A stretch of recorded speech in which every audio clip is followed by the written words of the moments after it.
नमस्कार, आप देख रहे हैं न्यूज स्ट्रीट। मैं हूं आपके साथ प्रीति। शुरुआत करते हैं रात 10 बजे तक की बड़ी खबरों के साथ, लेकिन सबसे पहले खबरें राज्यों से जुड़ी। बंगाल में कल से नहीं चलेंगी लोकल ट्रेनें। कोविड पे कंट्रोल के लिए लगी अहम पाबंदियां। मुख्यमंत्री ममता बनर्जी की घोषणा की मुख्य बातें। सरकारी बसें और मेट्रो में क्षमता के 50% लोग ही होंगे। सरकारी कार्यालयों में 50% कर्मचारियों के साथ होगा काम। प्राइवेट कार्यालय, फैक्ट्री, चाय बागान में भी केवल 50% ही कर्मचारी रहेंगे।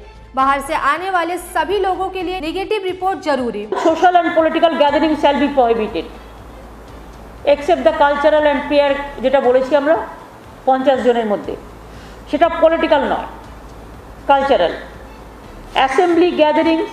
assembly gatherings up to 50% only with physical distancing shall be permitted for cultural and religious purposes at a time with prior permission of local authorities and shall be notified.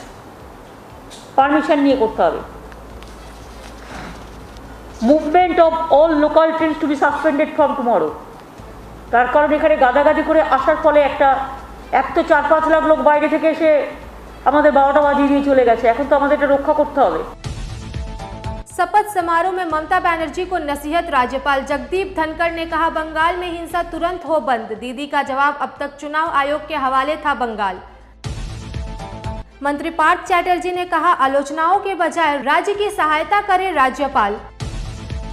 प्रधानमंत्री नरेंद्र मोदी ने ममता बनर्जी को मुख्यमंत्री पद की शपथ लेने पर दी बधाई। मुख्यमंत्री ममता बनर्जी का प्रधानमंत्री को ट्वीट, कहा, उम्मीद करती हूं बंगाल को केंद्र का हमेशा समर्थन मिलेगा। कोरोना के 2 वैक्सीन लेने के बाद भी रायगंज सुरेंद्रनाथ कॉलेज के एक प्रोफेसर की कोरोना संक्रमित होने से मौत।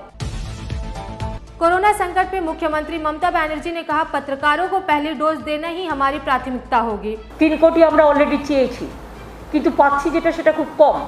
সেটার মধ্যে প্রায়োরিটি আমরা দেব যাদের ডাবল ডোজ নিলে কমপ্লিট হয়ে যাবে কোর্সটা।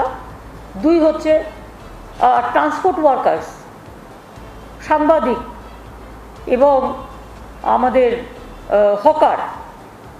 এই 3টে কমিউনিটিকে আমরা আগে দেবো। তার কারণ হচ্ছে তারাই মানুষের সাথে মেশে, বাজার থেকে শুরু করে হকারি যারা করে এই সমস্তগুলোর জন্য।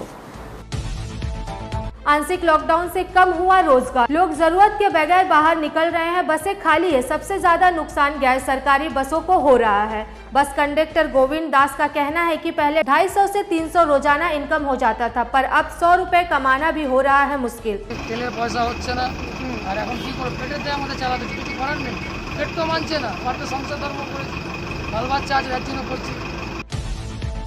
भाजपा के राष्ट्रीय अध्यक्ष जेपी नड्डा ने बंगाल में राजनीतिक हिंसा से लोगों को बचाने की ली शपथ।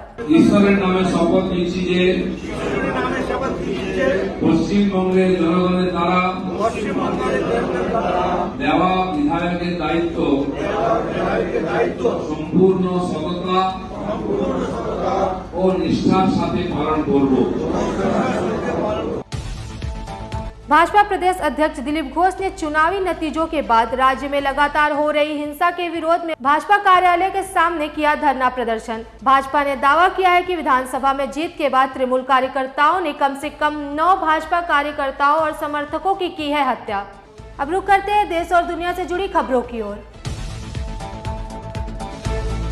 कोरोना देश में सरकार की चेतावनी, संक्रमण की तीसरी लहर भी आएगी। इसका कितना असर होगा अभी नहीं बता सकते, पर रहना होगा तैयार। उत्तर प्रदेश में बड़ा हादसा। लखनऊ में ऑक्सीजन प्लांट फटने से 3 की मौत, 7 घायल। कल का मौसम।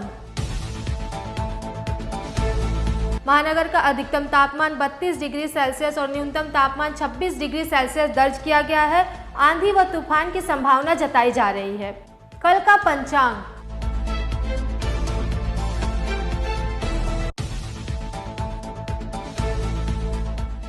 सभी खबरों की जानकारी के लिए देखते रहिए न्यूज स्ट्रीट। फिलहाल के लिए इतना ही। नमस्कार।